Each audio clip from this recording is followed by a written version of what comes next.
Hello there, this is Tyler bringing you another episode of TBD Tech News. This week we got scientists report to once unthinkable solutions to cool the planet.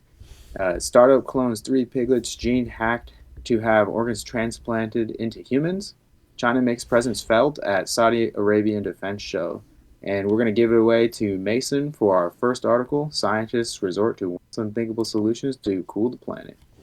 Yeah, so in summary, this one, new experiments are being carried out at three different locations across the globe to essentially try and find ways that aren't reducing carbon to delay the heating of the globe. So first we have spraying reflective particles in the atmosphere, spraying particles that make cloud growth easier to reflect from the clouds themselves, and then an actual dropping essentially basic tablets in the ocean to lower the acidity and sequester carbon that way. So, first of all, what do you think about this much more active approach? Modifying the environment more so than trying to modify our behavior. I think it's kind of interesting. I like being more proactive. I think if you modify behavior, it's really hard to like force other countries to do that. I don't know if you've ever seen it, but like they have like all these graphs out there that like basically the people who are making the dirtiest stuff that actually like really impacts climate change and all that stuff are not really America Mm-hmm. or like NATO or anything like that. It's usually like China, for instance. So like we can't really force them to change their habits unless we like regulate them. So this is kind of awesome because then if we could somehow do it with like NATO or something like that, we could make a pretty big bang.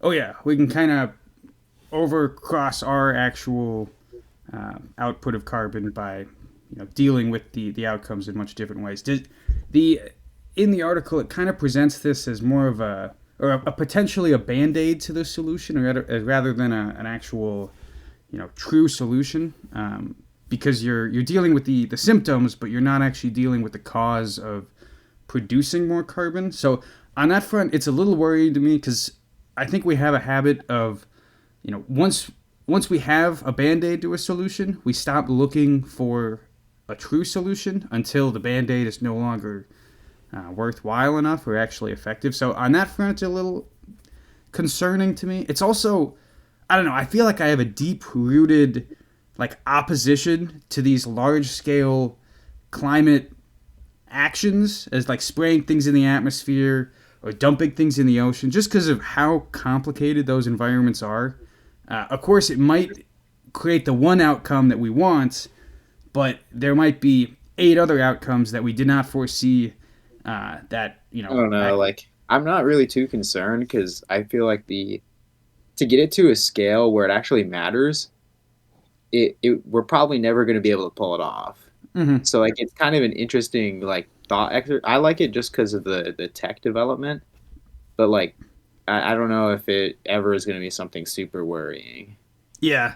No, I on this. I mean, the article made a pretty good point of saying, we kind of don't have another option at this point. Like the environment's going to be messed up due to you know the increased carbon in the atmosphere and the changing that's causing on the globe, or it might be messed up a little bit more or less by us trying to take action. But at least we're not sitting passively and waiting for the predicted future to come to us. So on that front, I think we have to do something, and I think that each one of these is definitely a very interesting um, you know, Which one do idea. you think is the best one?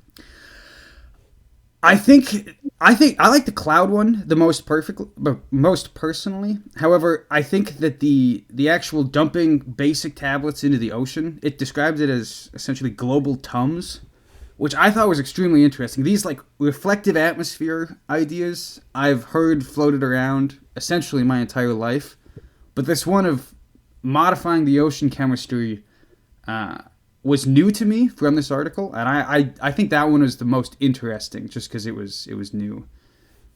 Would you? Which one would you say is your From a most? business perspective, I like the ocean tablet dumping thing because it's just like some country out there probably makes like they probably have a monopoly on like the production of bases or Mhm. like something that's a solution that's basic, and whoever that is, they would make a lot of money off of this thing if they actually had to scale it up. Oh yeah. No, I So mean, I think it'd be interesting because I got a buddy who works for like pharma, and in a lot of the pharma companies, some of them also have like a bigger company that owns them that just makes basic chemicals. mhm. So I'm like, oh, I hope this pulls off because then I can use that guy as basically. That's no, that's awesome. Well, with that, I think we'll jump to our next topic of startup clones three piglets gene hacked to have organ transplanted into humans, and that's a mouthful. But the actual title of the article does a very good job of providing a summary. Essentially, a startup cloned three pigs with the explicit purpose of When having was that. this? I feel like I've seen something like this before. Yes, that's actually a great point because when I read this, I was like, this is AI bloatware on the internet. There's no way this could be true, which is why I thought it was so interesting enough to bring it here. I did some additional research off of a couple of the anecdotes brought up in this one. This isn't the first time that's happened. There's actually been a University of Maryland medical school that transplanted a genetically modified pig heart into a human patient, and it actually the patient survived for 2 months. I will say it was a terminally ill patient to begin with. They're not testing this on healthy people with nothing to lose. And then in addition, there was also a pig liver that was put into a person that filtered their blood for 3 days before the person died. And both those people were on death's door already. But just it sounds like absolute science fiction to me to take a pig heart, put it into a human, and have it actually function for any length of time at all. I think as a it almost is dystopian almost in a way, but it does pose a possible solution to the very real problem that is we have way more people needing organ transplants than are willing to provide their organs for transplants. So I think that being able to raise your organs almost as a livestock is a great solution to that problem. Is there I any? guess does it indicate anything about like how they're trying to market it? Like, are they trying to just say, "Oh, look, you can buy this," or is that who are they No, selling it to? I think Like, so far. I think it's the startup is mostly just going to show potential viability before pivoting into actually selling it. It's still very, very early on in its testing, and I don't think we'll see this rolling out into standard medical textbooks for at least a couple years, if ever. Um, see, I would almost say that the article then is miscategorizing like what is going on here because like this seems more like than basic research because like a startup would kind of have like a clear idea of like mhm. okay, we're gonna try to sell this. Um, so I almost don't like that. I don't like that little headline there. Then Yeah, I think what they're or the reason they categorize it as a startup is they're running on money that's not theirs and not grant funded. So it's not like the government's giving them money to do this. It is private individuals or private entities providing, I think it said $15 million to this, quote unquote startup to perform this research. So I I see kind of why they might say that. I do agree that it might be a little disingenuous because to me, startup, when I think startup, I think of, you know, young money, like a let's pioneer say in hypothetically it does go that way. Like what like who do you think this competes with? Like I like is there someone out there that's like getting edged out of the market because of this? I think that is a beauty of this, and if it does work, is because there's already such a hole in the market, a difference between the demand and the supply. I think that right now, this just will kind of add to that supply to meet that demand, and I don't think it necessarily has competition currently. What And about countries that are kind of doing this okay, already? that does China does have a quite flourishing organ transplant industry, which raises a lot of ethical concerns. If you've ever looked into that, so it definitely might pose a threat to China's. I don't think it's a huge part of their economy, but it definitely is. People pay a lot of money to go to China and get organ transplants. So, um, regardless, I think it's interesting. I think it's something to keep an eye on, and hopefully in 2 years or so we'll be able to fix all our problems with pigs. That being Yeah, said, we'll before I jump get around into with this, pigs. Oh yeah, before I get into this, I just want to say like I can't wait till like I can like just upgrade my kidneys. Just be like, yep, I'm gonna get it like 12% faster. I want the kidneys of a horse. Yeah. But anyway, so the article that I'm taking care of this week is China makes its presence felt at a Saudi defense show. So kind of what you're seeing here are, a graph, which I'll explain in a little bit, and then kind of what the floor looked like. Get an idea before we go into the next slide. Um, this is basically like a way for the Saudis. It's something new actually they're doing. Like the first time they made their World Defense Show was in 2022, and it was kind of developed with the express idea that they wanted to develop their own like domestic defense industry. So it's kind of thought of, at least to the Saudis, as a way for the outside people that they're buying from to kind of pollinate with their industry and then kind of help them get off the ground. I think I read somewhere that they want by like 2030 to be like kind of self sufficient or something like that. Um, but this article I thought was really interesting because instead of focusing maybe on that, it's really talking to the U.S. audience and kind of saber rattling about how China might be like passing the United States. That's kind of like one of the buzzwords, right? Hmm. Like everything that can have China or AI or quantum in it will have those three things. And it turns out when you talk about China, people also do AI and quantum at the same time.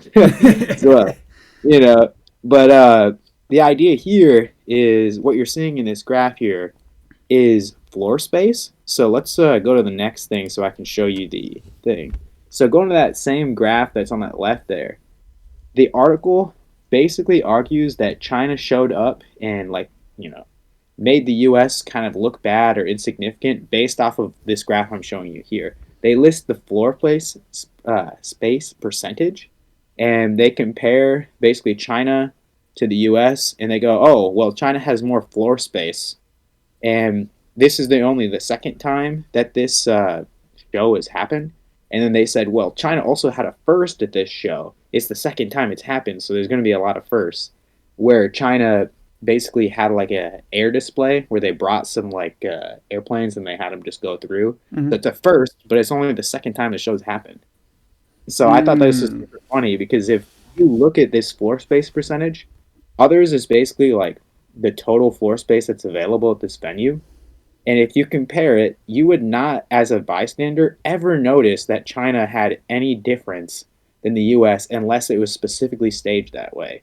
And then if you look at like just, China versus the US as you see in the right graph, like it would be pretty insignificant. Like you would not notice that. No, that's those pieces of the pie are very similar, especially when you look at them on the true floor space percentage map. Those look like identical slices, with being Yeah. swallowed up by the other. What one question I have is, I'm shocked at the size of the other category. Did it say which other countries are you know? No, that's the total floor space available. Okay, I see. So there was a Yeah. lot not used for countries' booths. Yeah.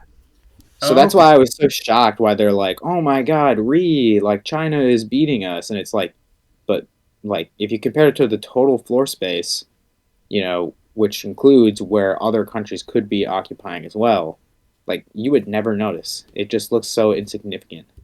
Yeah, no, that's that's definitely a, a politically or agenda oriented article for certain there, to try and highlight specifically the China versus U.S. debate. I mean, they didn't mention at all that Turkey is, um, to me, looks like larger. It might be the exact same size as China, but No, I guess I yeah, it's a little bit less.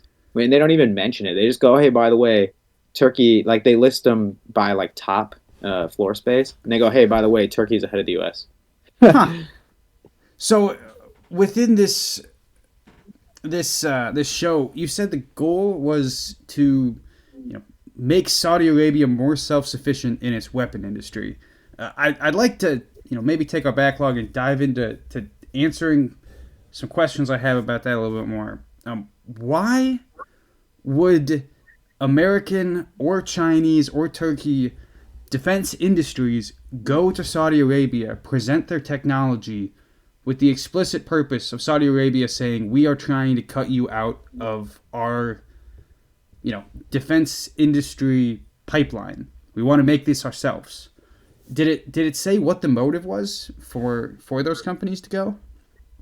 Well, I mean, it's not like they're going to directly tell them, "Hey, you're coming here to basically, outsource yourself to us," or not outsource, but to get outcompeted by us in the future.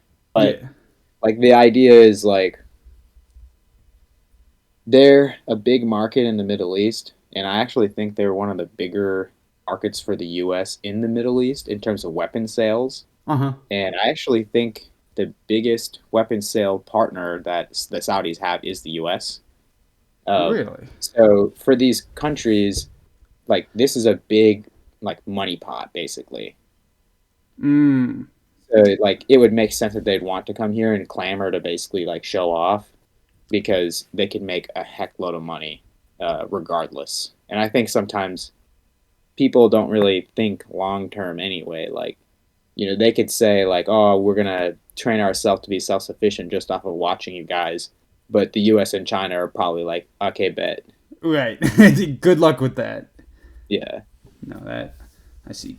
Were there any other big takeaways from this expo when it took place? Any other noteworthy political or national um, articles to I'd come out actually of it besides just framing it as a China versus U.S.? the article does also frame it in terms of like U.S. versus Russia again, or like Russia as a nefarious entity. Um, so you see Russia there is the purple, Mm-hmm. and it's pretty small.